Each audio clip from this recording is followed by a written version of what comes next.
የዘመን ጠርዝ እንደመሆኑ መጠን ብዙዎች በሐሰት ትምህርት ተታለው ሐሰተኛ መምህራንን ተከትለው ወደ ጥፋት እየገቡ ሲሆን እኛም ከነሱ ወገን እንዳንሆን ወንጌልን አትርሱ፣ ቅዱሱን ቃል ተማሩ፣ ከሐሰት ትምህርትና ስብከት ራሳችሁን አርቁ፣ የቀደሙ አባቶቻችሁን በእምነትና በምግባር ምሰሏቸው በማለት መልእክት ልከዋል። ገዳማውያኑ አክለውም የእውነት መሰረት የሆነውን አስቀድሞም በክርስቶስ በኋላም በሐዋርያት ቀጥሎም በቅዱሳን አበው የተነገረችውንና የሰማናትን የእምነታችን መሰረት ብርሃን የሆነችውን ወንጌል የሕይወታችሁም መሰረት አድርጓትን በማለት መልእክትን አስተላልፈዋል። ጌታችንና መድኃኒታችን ኢየሱስ ክርስቶስ ወንጌል ይሰብኩ ዘንድ ሲልካቸው የሐዋርያት የስብከታቸው ዓላማ ኢየሱስ ክርስቶስን በዓለም መግለጥ፣ ምስክር መሆን፣ ዳኝነቱን መናገር ነበር። ቅዱስ ጳውሎስም እኛስ የተሰቀለውን ክርስቶስን እንሰብካለን በማለት በአንደኛ ቆሮንቶስ መጽሐፉ ምዕራፍ 1 ከቁጥር 23 አስተምሮናል። ሐዋርያት ስብከታቸውን የጀመሩትም መንግስተ ሰማያትን በልጅነት በጥምቀትና በንስሐ በመግባት እንደምትገኝ በማስተማር ነበር። በሐዋርያት እግር የተተኩ ሐዋርያነ አበውም ወንጌልን በመስበክ ክርስቶስን የሕያው እግዚአብሔር ልጅ እግዚአብሔር እንደሆነም በመመስከር መድኃኒተ ክርስቶስን በመስበክ አንገታቸውን ለሰይፍ ደረታቸውን ለጦር እየሰጡ ምስክርነታቸውንም ፈጽመዋል። የሐዋርያነ አበውም ፈለግ ተከትለው ሊቃውንተ ቤተ ክርስቲያን ነገረ መለኮትን አምልተው አስፍተው አመስጥረውም እያስተማሩ ነው። ቅዱስ ያሬድም በአበው በረከት የተባረከ ነውና እንዲህ ይለናል። ዓለም ሳይፈጠር ከዓለም በፊት የነበረ የሰማዕታት አክሊላቸው፣ የካህናት ሹመታቸው፣ የመነኮሳት ተስፋቸው መድኃኒተ ወልድን እንሰብካለን በማለት በድጓ ዘዮሐንስ ጽፎልናል። ታዲያን የስብከተ ወንጌል ጥቅምን ለማስተዋል አበይት የሚባሉ 3 ነገሮችን ብንመለከት የመጀመሪያው የስብከተ ወንጌል ጥቅም ጌታችንና መድኃኒታችን ኢየሱስ ክርስቶስን መግለጥ ነው። በዮሐንስ ወንጌል ምዕራፍ 6 ከቁጥር 30 ጀምሮ ስናነብ አይሁድ እንዴት የሰውን ሥጋ እንበላለን ብለው ይከተሉት የነበሩትን ሙሉ በሙሉ ወደ ኋላ ሲመልሱ ሐዋርያትን እንዲህ አላቸው፣ እናንተ ደግሞ ልትሄዱ ትወዳላችሁን ሲላቸው ቅዱስ ጴጥሮስ ጌታ ሆይ ከአንተ ወደ ማን እንሄዳለን? አንተ የዘላለም የሕይወት ቃል አለህ፣ እኛስ አንተ ክርስቶስ የሕያው የእግዚአብሔር ልጅ እንደሆንክ አምነናል አውቀናለን በማለት የዘላለም ሕይወት የሆነውን አምላክን መከተል እንደሚገባ ይነግረናል። ቅዱስ ያሬድም በጾመ ድጓው ላይ ቤተ ክርስቲያንን አየኋት አወቅኳትም ወደድኳትም በማለት ዕውቀት በማየትና በመውደድ እንደሆነም ይነግረናል። ክርስቶስ ሃይማኖታችን ሕይወታችንም ነው። ክርስቶስን ማወቅ ማለት ሃይማኖትን ማወቅ ማለት ነው። ስለዚህ የስብከት ዋናው ዓላማ ሃይማኖትን መስበክ፣ ማሳወቅ፣ በሃይማኖተ እግዚአብሔር በጸጋ ተዋህዶ ወደ እግዚአብሔር የሚደረገውን ጉዞ ማሳየት ነው። ቅዱስ አባታችን አባ ጊዮርጊስ ዘጋስጫም እንዲህ ይለናል። በሥላሴ ገመድ ታሰርን፣ በማይለያይ ሰንሰለቱም ታተምን፣ ከልቦናዎቻችንም የማይነቀሉ በፍቅር ችንካሮቹም ተቸነከረን፣ የያዝነውን አንለቀውም፣ እርሱም አቀፈን አልተወንም፣ ወደ እርሱም በሃይማኖት አቀረበን፣ ከእርሱም ወደ ቀኝ ወደ ግራም አንሸሽም፣ እንደ ቀለበት በልባችን እንደ ማኅተም በክንዳችን አኖር ነው፣ እንደ ዕንቁ በልባችን ሳጥን አስቀመጥ ነው፣ እንደ ወርቅ ማህለቅ በህሊናችን መዝገብ አኖር ነው፣ እንደ ሐር ግምጃ ተጎናጸፍ ነው፣ እንደ ነገሥታት ወታደሮች ሰይፍን ታጠቅ ነው፣ ለጦር ዕቃ እንደተዘጋጀ የድል ጋሻም ተደገፍ ነው፣ ተከዜና ጊዮን በኢሎን ወር እንደሚሞሉ ፍቅሩን በልባችን ሞልቷልና በማለት ስብከተ ፍቅሩን በልባችን ሞልቶ እግዚአብሔርን እንድናውቅ የሚያደርግ መሆኑን ያስረዳናል። ሁለተኛው ወንጌል ክርስቶስን እንድንመስል የሚያደርግ ነው። ቅዱስ ጳውሎስ እኔ ክርስቶስን እንደምመስል እኔም ምሰሉ በማለት በአንደኛ ቆሮንቶስ መጽሐፉ ምዕራፍ 11 ከቁጥር 1 ክርስቶስን እንድንመስለው ይነግረናል። ክርስቶስ ማለት መለኮት ከሥጋ የተዋሃደ የሥጋ ገንዘብ ለመለኮት የመለኮት ገንዘብ ለሥጋ ከሆነ በኋላ የሚጠራበት ስም እንደሆነ ሁሉ ክርስቲያንም ማለት በጸጋ እግዚአብሔርን ተዋህደን የምንጠራበት ስም ነው። ቅዱስ ጳውሎስም ክርስቶስን በመከራው ይመስለው የነበረና ስለ ክርስቶስ መከራ በመቀበሉም ደስ ይሰኝም ነበረ። በሐዋርያት ሥራ መጽሐፍ ምዕራፍ 16 ቁጥር 25 በመንፈቀ ሌሊት ጳውሎስና ሲላስ እግዚአብሔርን በወህኒ ቤት ያመሰግኑ ነበር ተብሎ ተጽፏል። በቆሮንቶስ መልእክቱ የደረሰበትን መከራ እንዲህ ይገልጻል። እንደ እብድ ሰው እላለሁ እኔ እበልጣለሁ፣ በድካምም አብዝቼ፣ በመገረፍ አብዝቼ፣ በመታሰር ትርፌ፣ በመሞትም ብዙ ሆንኩኝ። አይሁድ አንድ ሲጎድል 40 ግርፋትን 5 ጊዜ ገረፉኝ። 3 ጊዜም በበትር ተመታው፣ 1 ጊዜ በድንጋይ ተወገር፣ መርከቤም 3 ጊዜ ተሰበረ። ሌሊትና ቀን በባህር ውስጥ ኖር፣ ብዙ ጊዜ በመንገድ ሄድኩ በማለት ስለ ክርስቶስ፣ ስለ ወንጌል፣ ስለ ቤተ ክርስቲያን ምን ያህል መከራ እንደተቀበለ ይነግረናል። በዚህም ስብከት በትህትና በትዕግስት በመከራ በፍጹም ክርስቶስን መምሰል እንዳለብን የምንማርበት እንደሆነም እናያለን። ምግባራችን የቀና ሃይማኖታችንን መምሰል ካልቻለ እኛም ክርስቶስን መምሰል አንችልም። ሶስተኛው የስብከት ጥቅሙ በትንቢተ ኢሳይያስ ምዕራፍ 56 ከቁጥር 5 በቤቴና በቅጥሬ ውስጥ ከወንዶችና ከሴቶች ልጆች ይልቅ የሚበልጥ መታሰቢያና ስም እሰጣቸዋለሁ፣ የማይጠፋም የዘላለም ስም እሰጣቸዋለሁ እንደተባለ እግዚአብሔር ያከበራቸው የመረጣቸው እርሱንም መርጠው ከዘመድ ባዳ ከሀገር ምድረ በዳ ብለው ዳዋ ጥሰው ጤዛ ልሰው ድንጋይ ተንተርሰው ግርማ አራዊቱን ጸባ አጋንንቱ ሳያስፈራቸው ስሙን ብቻ ይዘው የወጡትን እናመሰግናቸው፣ እናከብራቸው፣ በረከታቸው ታድርብን ዘንድ የምንማርበትም ነው። በትእዛዙ ጸንተው በጾም በጸሎት ተወስነው ዓለምን ድል ያደረጉ በተጋድሎ ላይ ያሉ አባቶች ወንጌልን የምንረዳባቸው፣ የምናውቅባቸው፣ እግዚአብሔርን የምናይባቸው መነጽሮቻችን ናቸው። ምንም እንኳን የፍጥረት አክሊል የሆነው ሰው ነፃ ፈቃዱን ተጠቅሞ ከብርሃን ጨለማ፣ ከህይወት ሞትን፣ ከመታዘዝ አለመታዘዝን ቢመርጥም እግዚአብሔር አምላክ የፈጠረው ስሙን እንዲቀድስ ክብሩን እንዲወርስ ነበረ። ለዚህም ክፉና ደጉን መለየት ይችል ዘንድ አስቀድሞ የሚያስተውል አእምሮን ሰጥቶት ነበር። በህሊናው መራራት ተስኖ የሰው ልጅ ከወደቀ በኋላ ዳግመኛ የተጻፈ ሕግም ተሰጥቶታል። ሰዎች ራሳቸው ላይ የክፉ ብድራት እንዳይደርስባቸው አስበው በባልንጀሮቻቸው ላይ ክፉን እንዳያደርጉ፣ ክፉም ላደረጉ የክፉ ብድራት እንዲከፈላቸው ሙሴ ሕግንም ጻፈላቸው።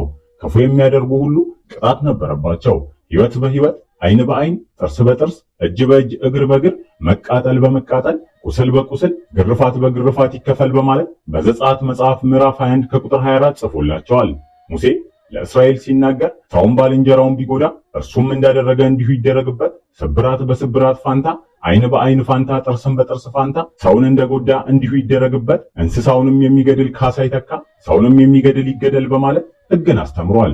ነገር ግን በሐዲስ ኪዳን ጌታችንና መድኃኒታችን ኢየሱስ ክርስቶስ የመንግስቱን ወንጌል በመዋዕለ ሥጋዌው ሲያስተምር አስቀድሞ የነበረ በሙሴ የተነገረ እንዳለፈ ሲናገር ዓይን ለዓይን ጥርስ ለጥርስ እንደተባለ ሰምታችኋል። እኔ ግን እላችኋለሁ ክፉን አትቃወሙ፣ ዳሩ ግን ቀኝ ጉንጭህን በጥፊ ለሚመታ ሁለተኛውን ደግሞ አዙርለት፣ እንዲከስም እጀ ጠባብህን እንዲወስድ ለሚወድ መጎናጸፊያን ደግሞ ተውለት። ማንም ሰው አንድ ምዕራፍ ትሄድ ዘንድ ቢያስገድድ ሁለተኛውንም ምዕራፍ ከእርሱ ጋር ሂድ በማለት ክፉን በክፉ ሳይሆን በበጎነት ማሸነፍ እንደሚገባ አስተምሮናል።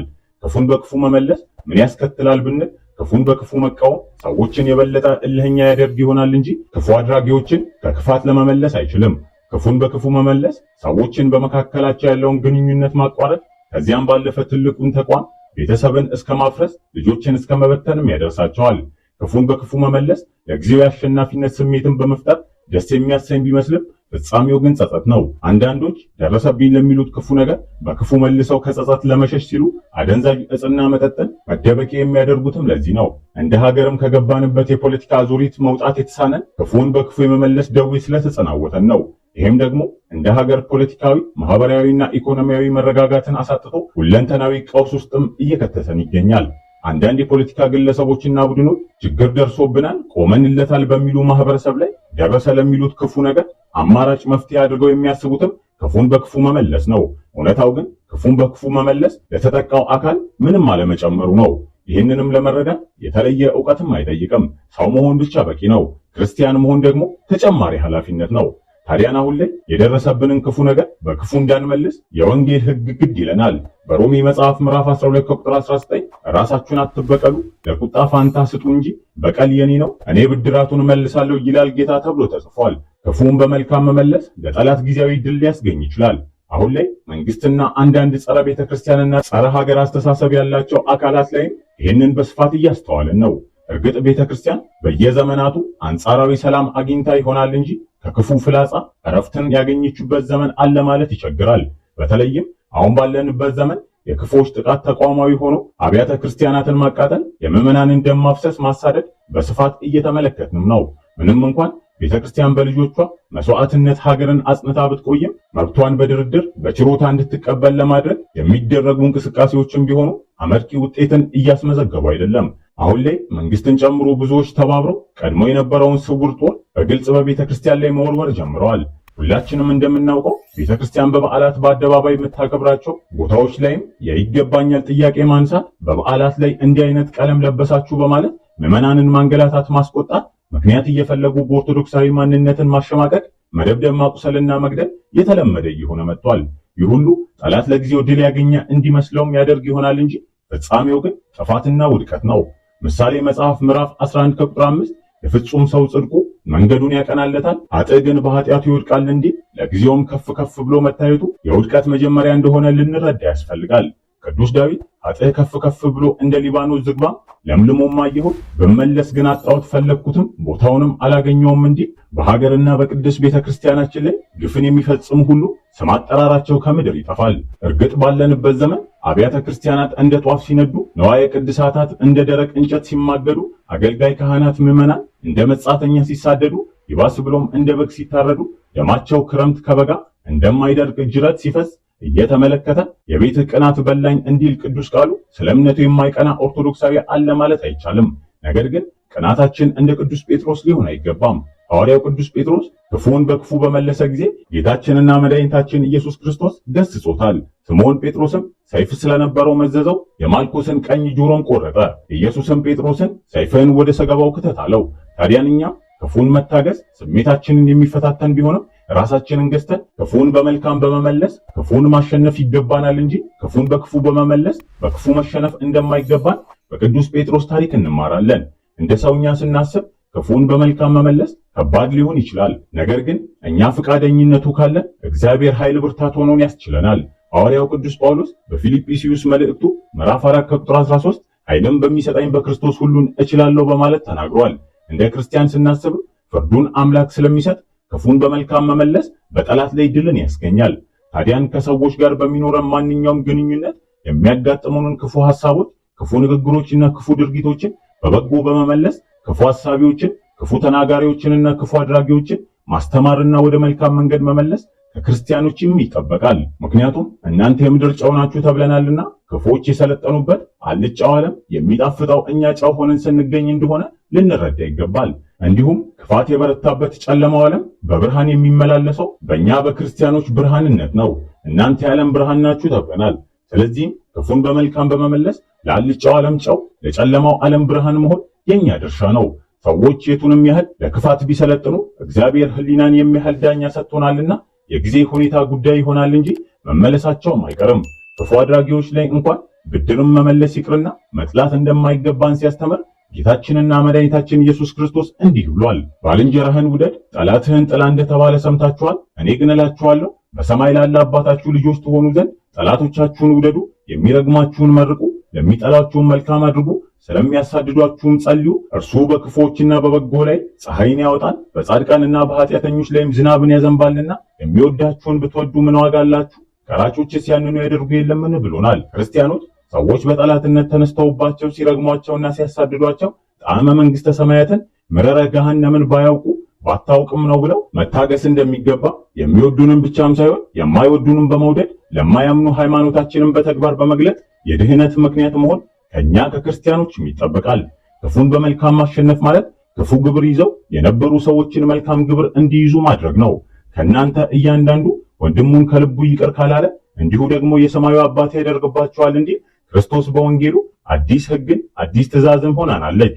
እርስ በርሳችሁ ትዋደዱ ዘንድ እንደወደድኳችሁ እናንተ ደግሞ እርስ በርሳችሁ ትዋደዱ ዘንድ አዲስን ትእዛዝ ሰጠኋችሁ የተባለው ፍቅር ሲሆን አንዱ ለአንዱ ይሞትለት ዘንድ ዋጋ ይከፍልለት ዘንድ የወንጌል ሕግም ተሰጥቶናል። በወንጌል ላይ የተጻፈውን የሚተረጉሙ አልቻልንም የምንለውን ችለው በተግባር የሚገልጡ ናቸው።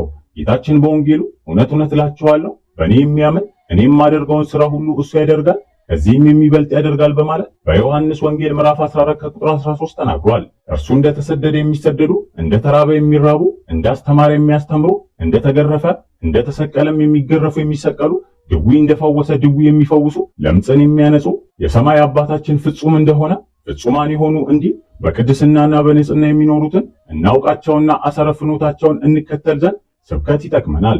እነኚህ አባቶች ወንጌልን በተግባር እንዴት እንደሚተረጉሙት አንድ ቅዱስ አባትን አንስተን እንመልከት። ከዕለታት አንድ ቀን ዘማዊዎች ተሰብስበው ሲጫወቱ አባ መርትያኖስ ከበዓቱ ወጥቶ ሲገባ አይተው እንዲህ ያለ ኃያል ጽኑ መነኩሴ የለም አሉ። አንዲቱም ዘማዊ ጊዜ ቦታ ባያጋጥመው ነው እንጂ ይሄ ሰው ምን ያህል ጽናት አለው፣ አሁን እኔ ሄጄ ባስተውስ ምን ትላላችሁ አለች። ሌሎቹም አታስቺውም አሏት። ይህንንም ብላ ቀን ሄድኩ እንደሆነ መልሶ ይሰደኛል ብላ ሲመሽ ልብሷን ሰውራ ሄደች። አባ መርትያኖስም ማነሽ አላት። ከሩቅ ሀገር የመጣው የእግዚአብሔር መንገደኛ ነኝ፣ አውሬ ይጣላኛል፣ ወንበዴም ይቀጠቅጠኛል ብዬ በመፍራት ወደ አንተ ቤት መጣው አለችው። አባ መርትያኖስም ባስገባት ጾር ይነሳብኛል፣ ብከለክላት ደግሞ እንግዳ ብሆን አልተቀበልከኝም ብሎ እግዚአብሔር ይፈርድበኛል፣ ስለዚህም አስገብቻት ጾሬን እታገሳለሁ በማለት አስገባት። እሳቱንም አንድዶላት እልፍ ብሎ የዘውትር ተግባሩንም ያዘ። እሷም የምትለብሰውን ትለብስ፣ የምታጤሰውን ታጤስ፣ የምትቀባውን ትቀባ ጀመረ። አንድም ሳታፍርና ሳትፈራ እንተኛም አለችው። አባ መርትያኖስም እንተኛ እስካልሽ ነይ ከእሳቱ እንተኛም አላት። እሱም አይፈጀን የለም ወይ አለችው። ምድራዊ እሳት የፈጀን ሰማያዊ እሳት እንደምን ይፈጀን አላት። እሷም በሰማይ እሳት አለ ወይ በማለት ጠየቀች። አባ መርትያኖስም አዎ አላት በማለት መለሰላት። ጾሩም እንዳይበረታበት እግሩን በእሳትም አቃጠለ። ዘማዊቷም ሴት ደነገጠች፣ በሰራችውም ስራ አፈረች። አባቴ እኔ ኃጢአተኛ ነኝ በማለትም ንስሐ ገባች። ቆይታ በኋላም መነኮሰች። ታዲያን እኛ ስለ ቅዱሳን መማርና ማወቅ ስለ እግዚአብሔር ማወቅ ነው ሲባልም እግዚአብሔር ስራውን የሚሰራው በቅዱሳን ላይ አድሮ ነው ማለት እንደሆነ መገንዘብ ይገባናል። ቅዱስ ዳዊት እግዚአብሔር በቅዱሳን ላይ ድንቅ ነው በማለት የተናገረውም ለዚህ ነው። እንዲሁም አምላክ በነቢዩ ኢሳይያስ ላይ አድሮ ወደ አባታችሁ ወደ አብርሃም ወደ ወለደቻችሁ ወደ ሳራን ተመልከቱ ብሎናልና እኛም ቅዱሳን አበው እግዚአብሔርን የምናይባቸው መነጽሮቻችን ስለሆኑ ዘወትር አይነ ልቦናችንን ወደ ቅዱሳን አባቶቻችን እናድርግ እያለን መርሃ ግብራችንን በዚሁ አበቃን። አምላካችን እግዚአብሔር ለሀገራችንና ለቤተ ክርስቲያናችን ሰላም አንድነትን ይስጥ። ወስብሐት ለእግዚአብሔር ወለወላዲቱ ድንግል ወለመስቀሉ ክቡር። ይቆየን። ቃል ሚዲያ